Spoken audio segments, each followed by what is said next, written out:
Дорогие друзья, у меня в руках обложка для документов на автотранспорт.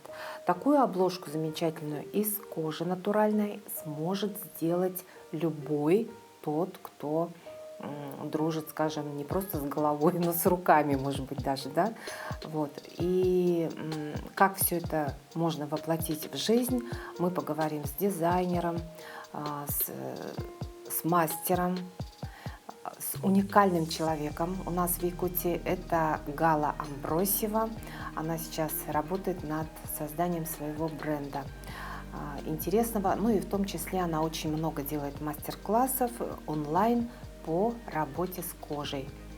Здравствуйте, Гала. Здравствуйте. Ну что, начнем, да? Угу. Используем кожу.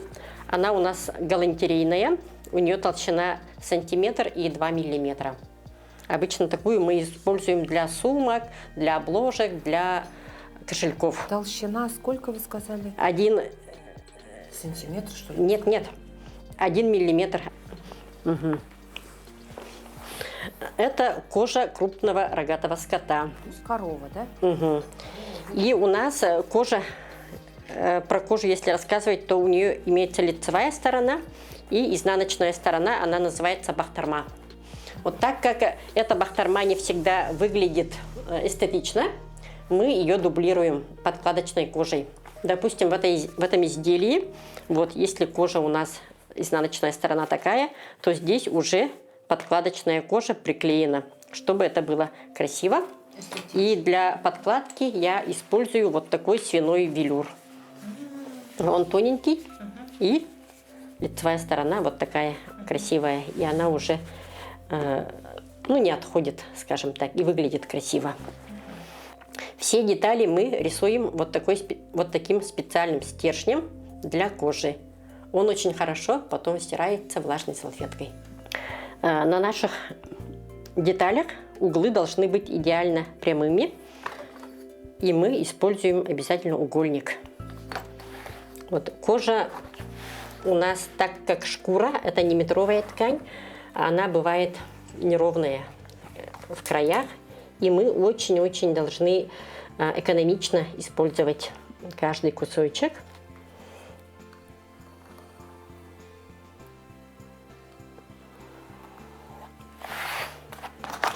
Так, допустим, у нас деталь основная, да? 25 на 17 она у нас. Вот, откладываем 17 сантиметров. И чтобы у нас был правильный прямоугольник, мы должны отсюда отложить 17 сантиметров. Вот таким образом. Угу. Потом здесь у нас 25. Так, немножко выносим линию, чтобы она нам была видна. И дорисовываем. 25 отметили. Здесь уже у нас есть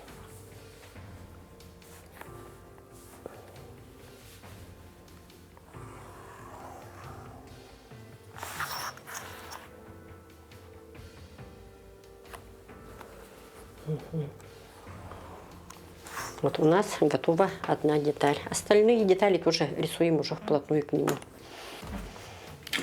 Для того, чтобы отрезать детали, будь это кошелек, будь это сумочка, кожу мы никогда не кроим ножницами. Потому что если мы будем кроить ножницами, края у нас никогда не будут идеально прямыми. Мы используем только вот такой резак. Резак может быть любой. И обязательно используем линейки. Они должны быть металлические, потому что мы будем резать именно резаком. Ага, и всегда держим резак под прямым углом. Он не должен быть у нас скошенным, он должен быть прямым, чтобы у нас кожа именно прямо была разрезана. Угу. Итак, начинаем. Вот. Я нажала на линейку. Медленно, не торопясь, я провожу по ней вот до большого пальца. И обязательно проверяю, порезала я или нет.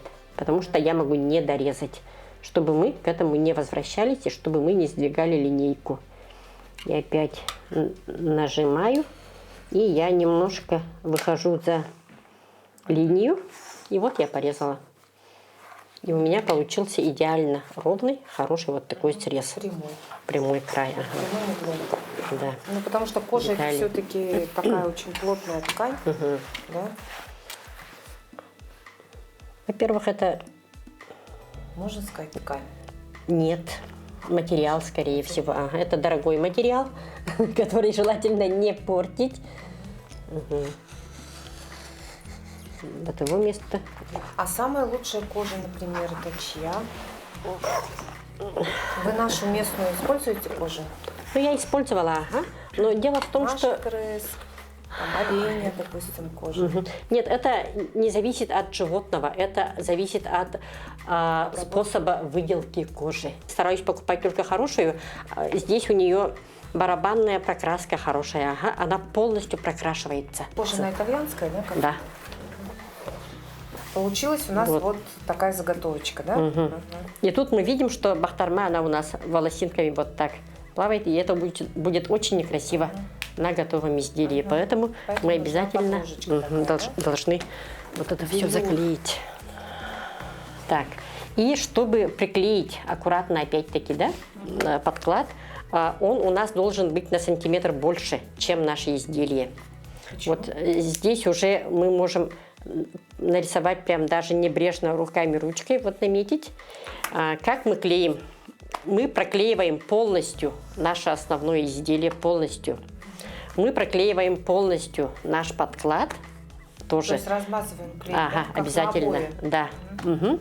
И даем клею высохнуть, очень хорошо высохнуть. Для того, чтобы наносить клей на кожу, я использую вот такую лопаточку, именно силиконовую. Ею очень удобно. И, во-первых, наносится клей аккуратно, тонким слоем, как и надо. И эту лопатку очень хорошо счищать от остатков клея. Допустим, Клей тоже продается где? так, клей этот я покупаю канистрами. Это клей специальный для кожи. Он на водной основе, он не пахнет. Очень хороший клей. Ага. И так как он на водной основе, он боится холода. И поэтому, опять-таки, совет, такой клей надо заказывать только в летнее время, когда на улице плюсовая температура. И держать дома. И держать дома. Все время помнить, что надо заказывать клей, как и акриловые краски, только в летнее время. Вот, у нас готовый. Уже готовая, то есть вот приклеена вот это вот Да. велюр этот, Потом мы выкраиваем наши детали. детали. Они всегда у нас прямоугольные. Вот, допустим, ага. Мы их сначала выкраиваем. Потом есть, конечно, пробойники, но они не всегда попадаются качественные. И тут есть очень хороший лайфхак такой один, я покажу. И чтобы вот сделать такой край, нам просто нужна монетка. Такая простая. Вот, допустим, у меня деталь. Вот, и чтобы вот такой скругленный край сделать, мы берем опять-таки наш резак, и мы теперь пользуемся не кончиком, а именно плашмя будем резать резаком. Мат мы на самый край стола прикладываем, чтобы было удобно. Мы вот с двух сторон должен быть край. На край ставим с двух сторон монету нашу и начинаем резать. Допустим, я режу По кусочкам. по кусочку, ага, и начинаю вот так плавно срезать. И Но тоже под прямым углом, да? да, обязательно. Под прямым, но ножик у нас плашмя. Вот. Вот у нас получилось такое закругление. Потом, вот у нас, допустим, одна деталь. Я ее закруглила с двух сторон. И теперь вот мы каждую деталь, конечно, не проклеиваем подкладом. И для того, чтобы у нас бывает так, что с этой детали бахтарма выглядывает, да, за пределы. И это некрасиво. И у нас есть такой эмульсия для уреза и для бахтармы. И буквально вот этой эмульсией мы можем обработать, вот, допустим, край нашего изделия, чтобы вот волосинки вот наносим эмульсию. И прям можно вот так руками по ходу волосинок. И мы уложили. То есть пригладить нужно, да? Уложили. Так, потом, чтобы у нас мы прошиваем наши изделия специальными нитками. Вот такими. Вощеные, крученые вот такие специальные нитки, которые не рвутся никогда. Так, для того, чтобы вот мы должны вот эти 3 детали соединить между собой. Так. И мы должны для этого пробить дырочки, чтобы по этим дырочкам прошить. И чтобы у нас детальки не сдвигались с места, мы используем вот такой двухсторонний скотч. Так, сейчас сначала я должна приклеить вот эту деталь сюда. Как я клею? Допустим, беру и наклеиваю вот так. Скотч. Он так все время потом там и остается. Он да? там остается, потому что он будет под швом, и ничего страшного он не будет мешать. Вот.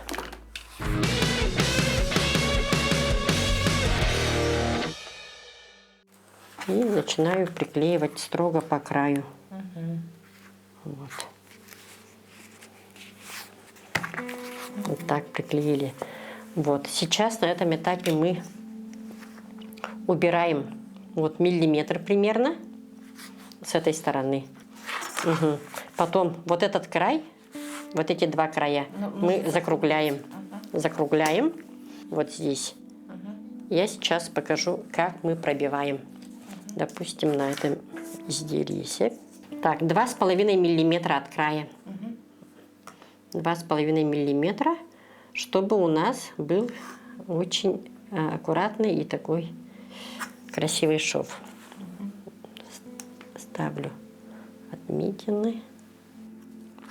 И вот теперь по этой линии мы будем пробивать. Так, для этого нам нужна доска. Вот такая у меня рабочая. И мы вот, у меня есть такие пробойники.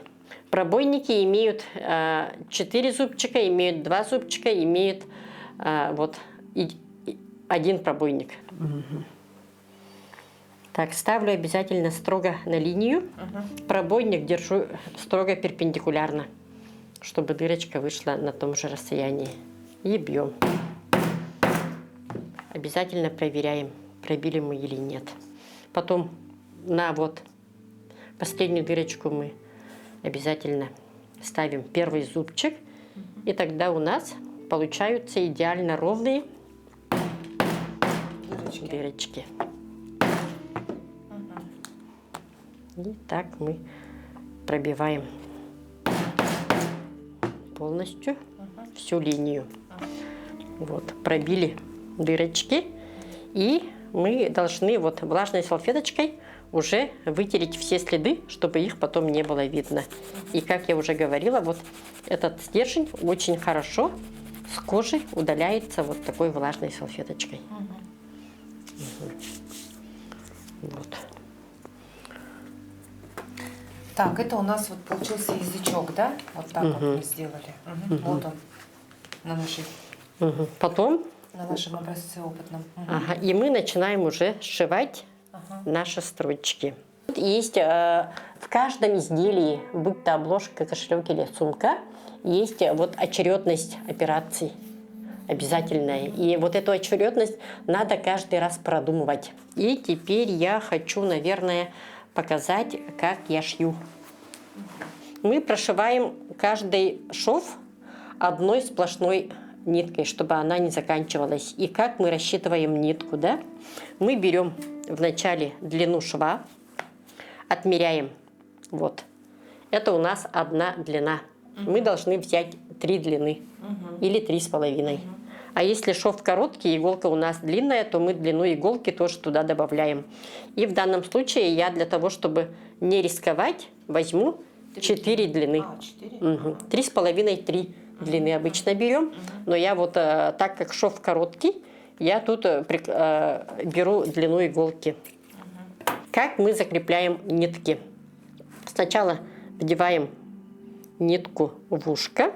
И тот шов, которым мы будем сейчас прошивать, он называется седельный.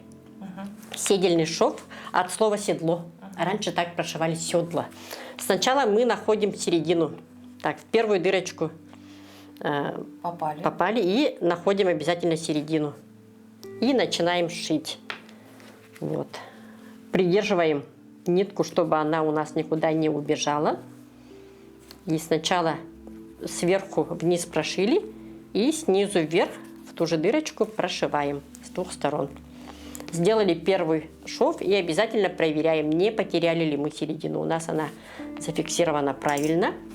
И начинаем шить. Вот как необычно. Вот так. И вот так вот шьются все кожаные изделия, ну, которые именно шьются вручную. Да, вот у вас столько увлечений, я просто даже поражаюсь. И вы просто вот невероятно, когда один человек, как человек-оркестр, вмещает в себя, ну, очень-очень много разных увлечений, направлений. И, кстати говоря, они все, ну, скажем так, с упоением вы этим занимаетесь, да, упорно. И приносят они неплохие результаты, даже в качестве каких-то там, ну, то есть увлечения монетизированы, да, какие-то. То есть это вот, смотрите, как, это к тому, что если вы найдете свое дело какое-то, да, будете отдаваться этому со всей душой, со всей любовью, да, ну, тогда должно обязательно получиться что-то такое вот, ну, что приносило бы вам и удовольствие, ну и, наверное, деньги. И так как я наполовину венкийка, я же увлекаюсь еще и охотой и рыбалкой. Вы что, вы еще и охотник? Нет, я пока не охотник, я будущий охотник. Ага. Я это точно знаю, потому что прям зов крови во мне. Но я пока рыбалкой занимаюсь. Ну, в общем, вот. Обожаю рыбачить. И вот я с того лета, я прям очень плотно подсела на сплавы.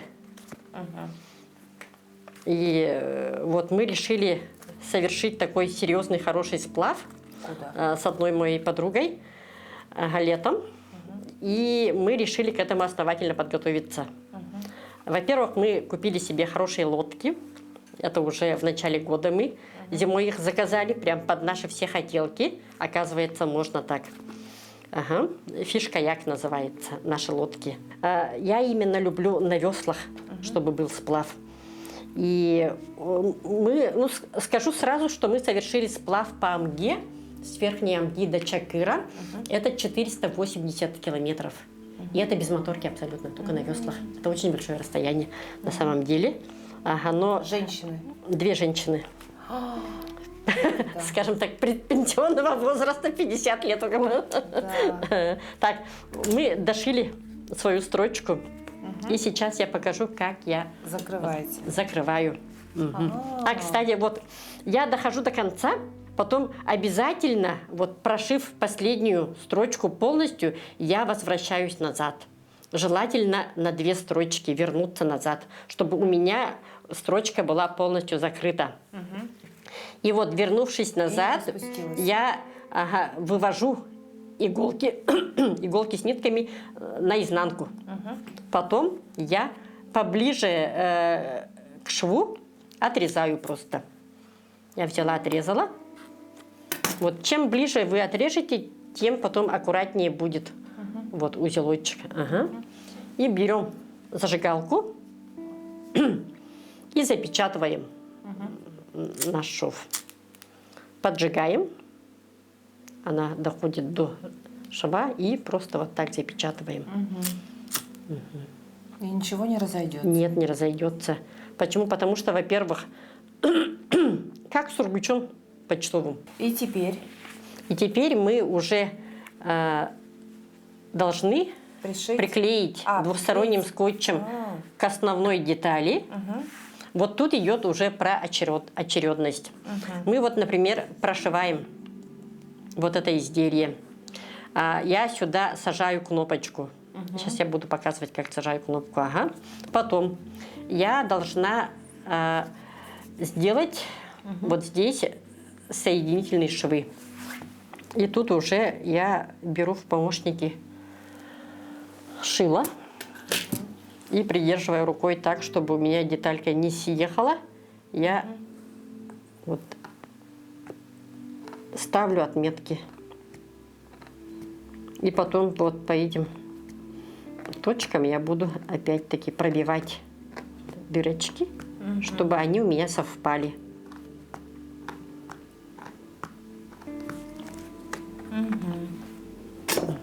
Не забываем все время убирать наметки, чтобы они не остались. Чем быстрее вы их уберете, тем лучше они сходят. И здесь тоже вот так вот. Ну, вот по этим царапкам, да, можно По этим сказать? царапкам, ага. Мы пробиваем. Вот мы уже пришиваем вот эту нашу деталь. И тут мы тоже находим середину. Кнопка у нас будет цвета Бронза. антик. Антик. Так, это называется у нас цвет антик. И здесь мы тоже находим вот середину. Нашли середину. Примерно смотрим, куда мы хотим посадить нашу кнопочку, чтобы она прям посередине была. Вот. И вот этим уже пробойником мамочки делаем дырочку. Все. Вот, кстати, кнопка у нас состоит из 4 деталей. Вот мы сделали дырочку вот для этой нашей кнопки. И мы ее прям можем сразу посадить, потому что она, в принципе, вот эта кнопочка, нам мешать не будет. А вот эту детальку мы пока... Мы дойдем только место, где она сядет, но сажать ее не будем. Почему? Потому что мы, приклеив вот эти детали, мы должны здесь начертить линию. И чтобы... Сначала мы должны выровнять урез. И всем этим манипуляциям вот посаженная кнопочка уже будет мешать. Поэтому мы просто находим для нее место. Потом делаем все эти манипуляции, отклеиваем нашу деталь, она уже приклеенная будет двухсторонним скотчем. Отклеиваем и только потом сажаем вот эту деталь кнопочку. И после того, как мы ее посадили, уже делаем соединительный шов. Ну, вот такая последовательность в создании.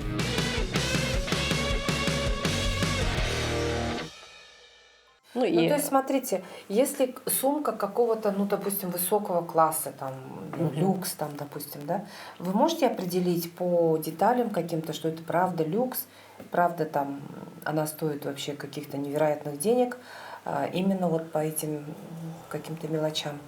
То Ну, есть, в вот... принципе, там, наверное, больше дизайн, качество и бренд. То есть мы платим вот за это, Ага, да? мы Кто платим любит именно только за такого это. рода вещи. Да, мне кажется так. И когда я начала шить сумки, я начала их читать. Я прям читаю любую сумку. И я любую сумку могу сшить, даже бренд. И всеми теми способами, вот, которые Какие использовали они. Мастер. Вот именно, Мастера. этот А бренд. там же тоже как бы такая ручная работа, в общем-то, да? Ну, там по-разному. Больше всего, конечно, бренды шьют на машинках, но у них есть оборудование, огромное, очень много оборудования. У них очень много, во-первых, механизировано. Но вот все равно... Покраска, да? Ручная работа – это тоже, ну, своего рода, скажем так, и медитация, и особое удовольствие. И потом, мне кажется, огромное удовольствие – это вот у тех людей, которые получают это изделие, ну, покупают, да, или в подарок получают, потому что все равно это пропитано действительно, вот знаете, энергетикой такой особой. Все-таки это ведь ручной труд. А еще самая классная вещь, это когда человек окунулся вот в это дело сам, попробовал, даже не покупая вот это вот дорогое оборудование, можно прийти на какой-то мастер-класс, да, подобный, и понять, твое это или не твое. Может быть, действительно тебе стоит вообще бросить там работу менеджером, пойти вот сидеть дома и шить сумки, например. Ну, это так вот. Потому что мы в такое время живем, когда все мы, может быть, даже где-то в поиске себя, где-то, может быть, не можем определиться со своим, свой путь выбрать, да, в этой жизни. То есть вот такие вещи, мне кажется, мастер-классы, да, такие как у Галы, вот Гала проводит мастер-классы, они помогают нам понять, в каком направлении нам двигаться. Ну что, друзья дорогие, будем пробовать?